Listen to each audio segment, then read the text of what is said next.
افغانستان کے صدارتی انتخابات کے نتائج کا اعلان۔ اشرف غنی مسلسل دوسری بار کرسی صدارت پر براجمان۔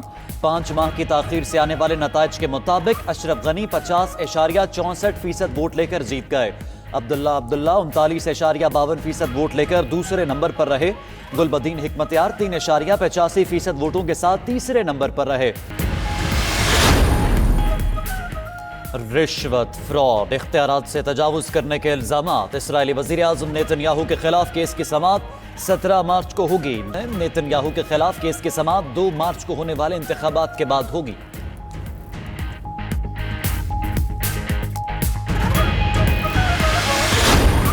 UN سیکرٹری جنرل انطونیو گوتریس کا لاہور کی نجی یونیورسٹی میں خطاب۔ بولے، اداروں کے درمیان ڈائیلاگ ضروری ہے۔ مستقبل کے چیلنجز کے مطابق نصاب میں تبدیلی کرنا ہوگی۔ اقوام متحدہ کی سیکرٹری جنرل پاکستان میں امن و امان، مذہبی رواداری اور تاریخی ورثے کی اہمیت سے قائل ہو گئے۔ انطونیو گوتریس کا بادشاہی مسجد کا دورہ، تاریخی ورثے کی خوبصورتی کو سراہا۔ معزز مہمان کا کرتارپور راہداری کا بھی دورہ، سکھ یاتریوں کے ساتھ کھانا کھایا۔ انطونیو گوتریس کے اعزاز میں گورنر پنجاب کا عشائیہ، وزیر اعلیٰ عثمان بزدار بھی شریک ہوئے۔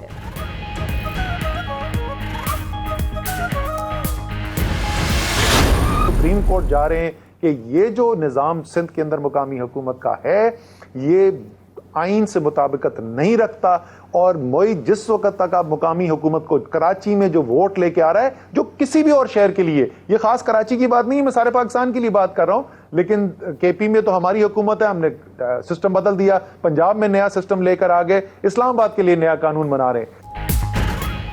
وفاقی حکومت کا سندھ کے بلدیاتی نظام کے خلاف سپریم کورٹ سے رجوع کرنے کا فیصلہ۔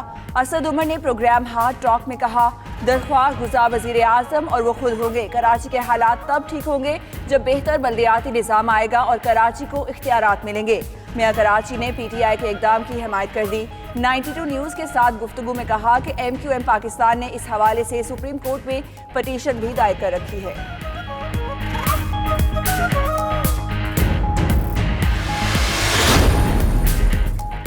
وفاقی حکومت سندھ کے بلدیاتی نظام پر ڈکٹیٹ نہیں کر سکتی۔ صوبائی وزیر سعید غنی کہتے ہیں، یہ اختیار صوبائی اسمبلی کا ہوتا ہے کہ اپنے حالات کے مطابق قانون بنائے۔ تحریک انصاف کو حق نہیں پہنچتا وہ سندھ حکومت سے کہے کہ بلدیاتی نظام ٹھیک نہیں۔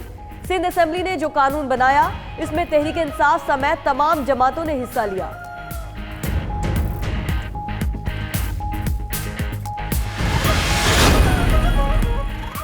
حکومت نے سوشل میڈیا قوانین میں ترامیم کا عندیہ دے دیا۔ وزیر اعظم نے وزارت آئی ٹی کو ممکنہ ترامیم کی ہدایت کر دی۔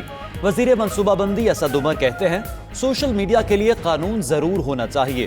شفقت محمود نے کہا، سوشل میڈیا کو کنٹرول کرنے کا کوئی ارادہ نہیں۔ زرتاج گل بولی، ہمیں سوشل میڈیا سے نفرت نہیں ہے۔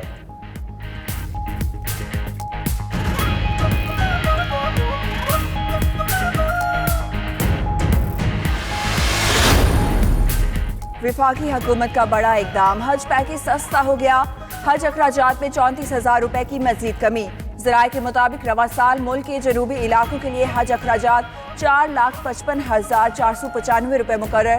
نارتھ پاکستان کے لیے حج اخراجات 4,63,445 روپے ہوں گے۔ فضائی ٹکٹ اور ٹیکسز میں کمی کی وجہ سے حج اخراجات کم ہوئے۔ پی ایس ایل کا میلہ سجنے میں 1 دن باقی۔ میگا ایونٹ کی افتتاحی تقریب کل کراچی میں سجائی جائے گی۔ پی ایس ایل کے 5ویں ایڈیشن میں انعامی رقم $10 لاکھ مقرر۔ فاتح ٹیم کو ٹرافی اور $5 لاکھ انعام میں ملیں گے۔ رنر اپ کو $2 لاکھ دیے جائیں گے۔ ادھر وزیر اعلیٰ اور ڈی جی رینجرز کا اسٹیڈیم کا دورہ، انتظامات کا جائزہ لیا۔